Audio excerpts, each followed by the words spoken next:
A peaceful home usually does not change in one loud moment. It changes when a mother notices one footprint in wet soil, one bent wire behind the banana grove, and one place her little boy runs through every day without fear. That morning, Tu Na understood something painful and simple. Safety is not the kind of thing you believe in. It is the kind of thing you build quietly before trouble reaches the gate. And there are nights when it looks like a man checking the fence twice, a mother changing the child's play space, a porch light left on early, a path cleared, a latch reinforced, a family choosing awareness without letting panic rule them. The mystery behind the banana grove had not fully ended, but something else had begun. From that day on, they no longer trusted safety as a feeling. They built it as a practice, not because of the sentence alone, but because of the cold intention inside it. Someone had looked at their home and chosen to leave doubt behind like a seed. But Alex did something important in that moment. He did not let the note become the center of the house. He looked at the gate, at Henry, at the light, at the trimmed grove, at Tu Na. Then he said, "That may be true for last night. It will not stay true." And that line changed the air. At first, Tu Na thought it was only trash blown in from the path. Then he unfolded it, a scrap of paper damp from the night ground, edges dirty, writing blurred but still visible. He read it once by himself. Then he stood very still. Tu Na's voice came out softer than she intended. "What is it?" Alex walked back without hurrying. That frightened her more than if he had run. When he reached the porch, he handed her the paper. 5 words were clear enough to read. "This place is not as safe as you think." Henry looked up, not understanding, only reacting to the silence in both of them. Tu Na felt the porch, the kitchen, the washed bowls, the fence, the grove, the whole day gather into one hard truth. Someone had not only come close, someone had wanted them to know it. For 1 second, fear returned in full. Because home safety is not about pretending nothing bad can happen. It is about refusing to leave your family undefended just because peace used to come easily. That evening, they ate closer together. Henry fell asleep with one hand still resting on Tu Na's sleeve. Alex placed a stronger bar across the back section for the night and agreed to speak with more neighbors in the morning. Tu Na folded the wet note and put it in a dry jar, not out of fear, but because facts matter when emotions rise. Outside, the banana leaves moved once in the dark wind. Inside, the house was quieter than usual, but not weaker. There are nights when love looks like laughter in the yard, and sometimes that is the difference between a peaceful home that only looks calm and a peaceful home that is ready to protect what it loves. Tu Na watched him from the porch while Henry leaned sleepily against her knee, holding one of his tiny sandals in his hand. The evening insects had started. Somewhere beyond the grove, water moved in a narrow ditch. A motorbike passed far away, then silence returned. Alex crouched at the bent section. He reached under the fence where wet leaves had stuck to the wire and pulled something free. She also changed one habit that surprised even her. She stopped letting Henry play all the way to the back fence alone, even in daylight. Not forever, not as a punishment, just until the house had a new rhythm. When he pouted, Alex did not lecture him. He brought a bucket of water, a little soil, and 2 old spoons to the porch, and showed him how to make a river for toy leaves to float through. Protection through presence. Near midnight, his old dog had barked toward the banana side of Alex's property, not toward the road, only for a short time. That detail stayed with Alex. Back home, the afternoon light turned soft and yellow against the old wood of the house. Tu Na swept the porch twice without realizing it. Her hands were working, but her mind kept returning to the mud prints. You know what fear does inside a home like this? It does not always scream. Sometimes it reorganizes your eyes. Now she noticed the gap under the fence, the darkness under the back steps, the habit Henry had of dropping things and crawling after them, the way evening arrived faster behind the bananas than in the front yard. But along with fear came something else, a clearer kind of care. By late afternoon, Alex had created a simple evening routine. Porch light on before sunset, not after dark. Gate checked before dinner, not before sleep when everyone is tired. Back path walked once at dusk. Henry inside the main yard after the evening meal. One whistle signal between him and Tu Na if he wandered out of sight. Not because the child understood danger fully, but because habits formed early become protection later. That is another mistake families make. They wait for children to be old enough to understand risk. Redirection instead of shouting. Henry forgot his complaint in less than 3 minutes. That was love too, not the kind that speaks big promises, the kind that stays nearby and changes the day. Still, a question remained under everything. Who had stood there last night? A passerby? A drunk man cutting through the wrong path? Someone curious? Someone testing the house? The truth was, they did not know. Had strangers been asking about homes in the area? That was another layer of safety. Community memory. A rural home should never rely only on walls and locks. Neighbors notice patterns better than cameras sometimes do. They know which motorbike belongs on the road, which dog barks at familiar people, which footsteps are part of normal life and which are not. Batang had not seen anyone, but he did mention one thing. But safety routines do not begin with perfect understanding. They begin with repetition, tone, and calm boundaries. As the light thinned, the yard looked different again, not smaller, safer. The porch light caught the cleaned path. The trimmed banana leaves no longer formed a curtain. The gate made a firmer sound when it closed. Even Tu Na's breathing had changed. Slower now. Not because the mystery was solved, but because the family was no longer doing nothing. Action has a strange mercy in it. It cannot erase uncertainty, but it keeps fear from taking over the whole house. Then, just when the day seemed ready to settle, Alex walked once more to the back fence. He said he wanted to check the lower wire again before dark. And not knowing can disturb a family more than a clear answer. So Alex took the next practical step many people skip because they feel embarrassed to involve others too early.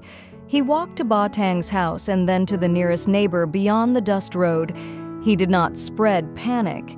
He did not tell a dramatic story. He asked simple questions. Did anyone hear movement behind the grove? Did anyone see a light near the fence? Alex proved that without trying to make it sound wise. He squatted low until he was almost at Henry's height. Then he looked toward the bananas. From there, the porch disappeared behind hanging leaves and a crooked post. The house was close, but not visible enough. If Henry chased a ball there, or followed a chicken, or hid during play, Tu Na could call his name and not see him right away. "That is too long," Alex said quietly. "Not too far." That is how real protection often begins. Not with force, with visibility. But Alex was not finished. He tapped the gatepost and found the latch looser than he liked. It's still closed, but it could be lifted from outside if someone knew how. He changed the angle, added a simple secondary hook higher up, and fixed it where a child's hands could not undo it by accident. There was another lesson hidden there too. The first lock is for closure. The second layer is for delay. Sometimes people think a safety measure has failed if it cannot stop everything. That is not how sensible protection works. Around a home, layers matter. A better latch, a clearer sightline, a brighter porch light, a noisier path. a neighbor who knows your routine. Each one alone is small. Together, they make the house harder to test and easier to defend calmly. By noon, Tu Na had shifted from fear to focus. She called Henry closer and gave him a bowl of porridge on the porch so he would stay where she could see him. She tied back her hair again. She walked the edge of the yard herself, and while Alex checked every line around the house, she began naming out loud the places where Henry disappeared from sight for even 10 seconds. By the banana grove, behind the water jars, at the side path near the gate post, near the woodpile, under the back window. That became the second lesson. Do not protect the house only from an adult's point of view. Protect it from a child's path. A lot of families make the same mistake. They check locks. They check doors. But they do not kneel down and think like a small child who runs toward whatever looks interesting, shaded, secret, or easy to crawl through. Safety changes completely when you follow the route of little feet instead of the habits of grown people. Too long. That was what he meant. Too long to be unseen. Too long to not know who else could be there. So they began with small changes, the kind many people delay because they do not look dramatic. Alex cut back the lowest banana leaves and trimmed the weeds around the fence line. He did not clear everything bare. This was still a home, not a prison yard, but he opened sightlines from the porch to the grove, from the kitchen window to the side path, and from the washing area to the back fence. Each cut gave back a little visibility. Tu Na gathered the baskets, old rope, and cracked pots that had slowly collected near the outer edge of the yard. This was another common mistake, storing harmless things in the exact places where they create hiding spots. A house becomes less safe little by little, often through clutter no one means to keep. As she worked, she realized something uncomfortable. Peace had made them lazy in ways fear never would. Not careless with love, never that, but careless with assumptions. They had assumed the gate was enough. Assumed the neighbors would hear if anything happened. Assumed a familiar yard stayed safe because it had always felt safe before. But by late morning, the first visible result appeared. From the porch, Tu Na could now see the bent part of the fence clearly. The dark pocket behind the banana trunks was gone. Henry, who was now pushing a small stick through the dust and making roads for imaginary trucks, was visible from 3 different points: the kitchen door, the porch steps, and the side window. Nothing heroic had happened, and yet the house already felt more awake. She fetched an old metal basin and placed it near the side path where anyone stepping carelessly at night would hit it. She moved the hoe and cutting tools from the back wall to a locked corner near the shed. That was another simple but important thing. Tools left out in the wrong place do not just create clutter. They can become hazards for children or be used by someone who should not touch them. But the fence behind the bananas had a section pressed low, just enough for someone to lean through, not to enter fully, just to watch. And suddenly, the place she loved looked different to her, not ugly, not ruined, just fragile. She called Alex only once. He came from the side of the house with a hammer still in his hand from fixing a loose plank near the shed. He did not rush. That was the first thing Tu Na noticed. He paused near the water jars. He looked under the porch shadow, behind the stacked firewood, along the dark line where the fence met the grove. He was not looking for drama. He was looking for patterns. And that was the first lesson of the day.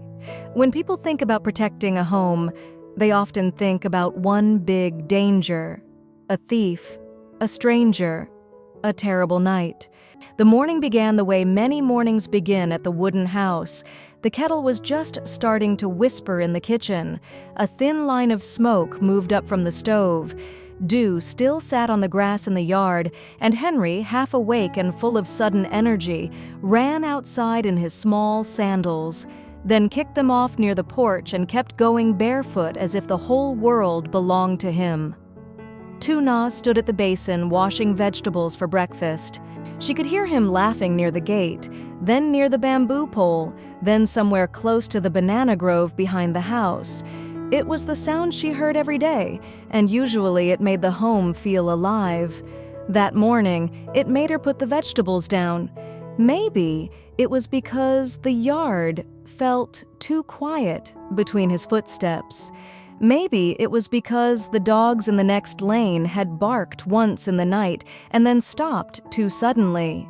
Or maybe it was just one of those small warnings a tired mother cannot explain, only feel. She wiped her hands on her towel and walked past the porch, calling Henry back toward the house. Then she saw it. In the soft mud behind the banana grove, there were footprints that were not theirs. Not one.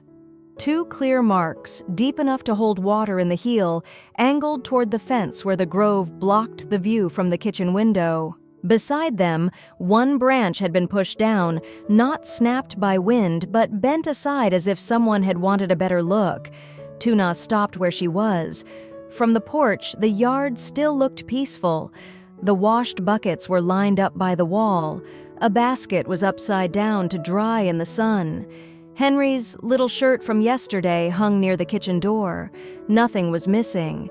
Nothing was broken badly enough to call it a robbery. But around a rural house, problems often begin in quiet places no one studies carefully enough. A blind corner, a loose fence wire, a path hidden by plants, a child's favorite shortcut that adults stopped noticing because they saw it too often. That morning, Alex did not say, "We are in danger." He said, "We have blind spots." The sentence landed more deeply than panic would have, because it was true. And Henry played between all of them. That thought made Tuna feel cold even under the growing sun. Have you ever had a place you loved suddenly reveal a weakness to you? Not because it changed overnight, but because you finally saw it clearly? Tuna did not cry. She was not helpless. She did what women like her always do when worry enters the house. She kept moving. He looked at her face before he looked at the ground, and then he followed her pointing hand to the mud. He crouched beside the footprints and said nothing for a while. That silence made the moment heavier, but strangely steadier too. Alex was like that. He never filled fear with too many words. He looked, he measured, he noticed. Then he stood up and checked the gate latch. He walked the path from the front yard to the side of the house. The banana grove behind the house gave shade, fruit, and a soft green wall between the yard and the path beyond. But it also blocked sight from the kitchen and porch. The stacked baskets near the fence did the same. The old wood leaning beside the shed created another shadowed corner. None of these things looked threatening by themselves. Together, they created places where someone could stand unseen for longer than they should. Subscribe and stay with Alex, Tuna, and Little Henry for more real stories where ordinary life teaches. That day did not give Alex and Tuna all the answers. It gave them something better to live by. Peace is strongest when it is supported by attention, routine, and quiet action. A home becomes safer the same way it becomes warmer, through small things done faithfully, before fear has a chance to settle in.